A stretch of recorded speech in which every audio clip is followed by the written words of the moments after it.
You don't actually hate yourself. That's not what's happening. If self-hatred were truly the problem, you wouldn't feel torn. You would feel settled. Hate creates closure. Indifference creates distance. But what you're feeling, it's not hated. It's an unresolved identity grief. You are mourning someone you never became, and living as someone you never agreed to be. That's not self-hatred. That's self-betrayal processed as self-loathing. Here's what almost nobody tells you. Identity collapse doesn't happen in a dramatic moment. There is no single decision where you ruined your life. No catastrophic event where you permanently derailed. It happens like this. You skip one morning routine. Delay one important conversation. You choose comfort over clarity. You rationalize one small compromise. Then another. Then another.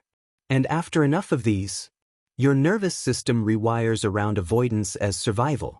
The terrifying part? While it was happening, it felt completely normal. You didn't feel yourself slipping, because slipping feels like surviving. Psychologically, this is called identity dissociation through gradual desensitization. Let me explain how it works. In your mind, you carry a possible self, a version of you that exists in imagination, shaped by values, aspirations, and earlier decisions. That possible self functions as an identity anchor. But here's the problem most people never realize. The possible self does not update automatically. When you make choices that contradict it, avoidance, distraction, emotional suppression, your brain faces a conflict. I believe I am someone who values growth, but my behavior indicates otherwise.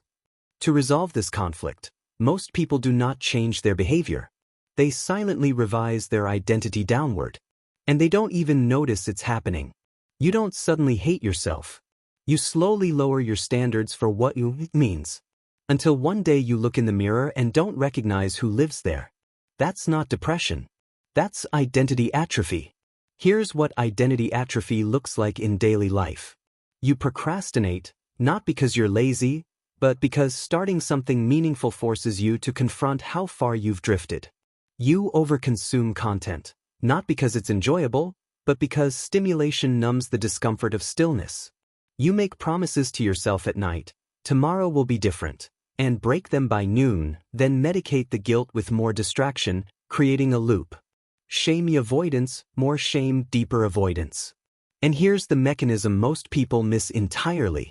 You don't lose motivation first. You lose self-trust first. Every broken promise to yourself erodes the relationship you have with your own future. After enough erosion, your subconscious learns. My commitments to myself mean nothing.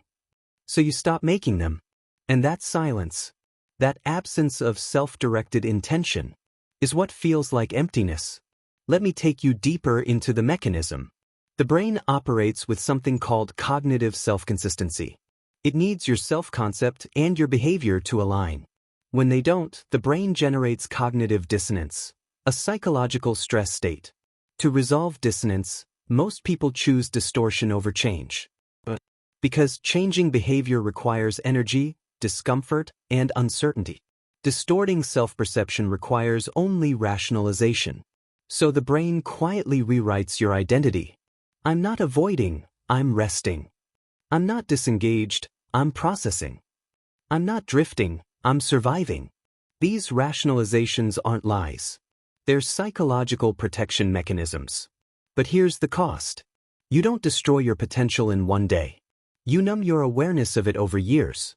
And eventually, your tolerance for mediocrity becomes so high that you mistake emptiness for peace. Here's how to know if identity atrophy is happening to you right now. Ask yourself 3 questions. When was the last time you sat in complete silence? No phone, no podcast, no background noise, and felt genuinely calm instead of uncomfortable. If you can't remember, you're using stimulation as an anesthetic. When you see someone who is highly disciplined, early riser, focused, consistent, do you feel inspired? Or do you feel defensive, judgmental, or uncomfortable? If you feel irritation, you're not critiquing them. You're protecting yourself from the comparison. 3. Do you feel nostalgia for a version of yourself that never fully existed? A version of you that wasn't necessarily happier or more successful, but was more honest with themselves?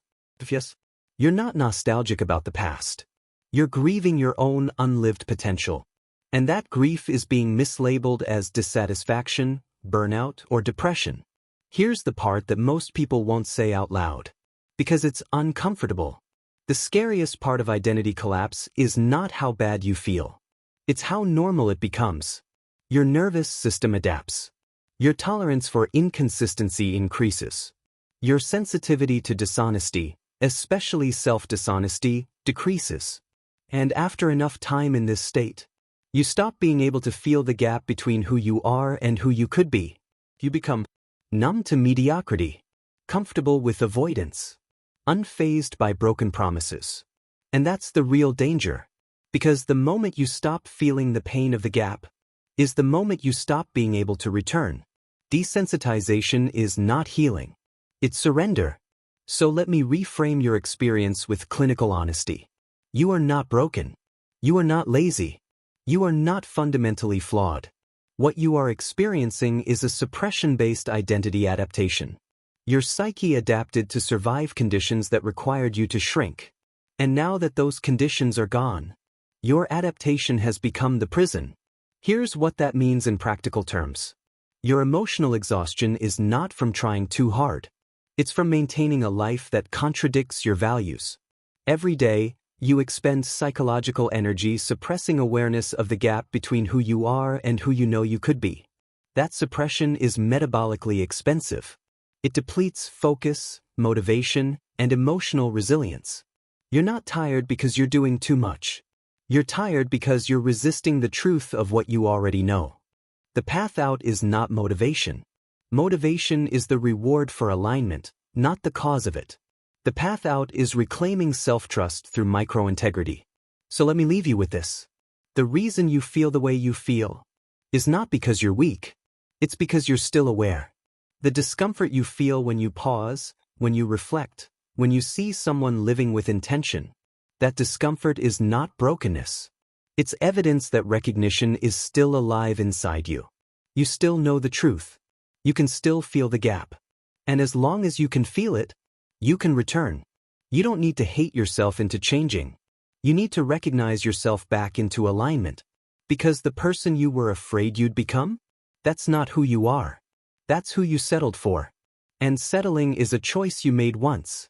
Which means it's a choice you can unmake today.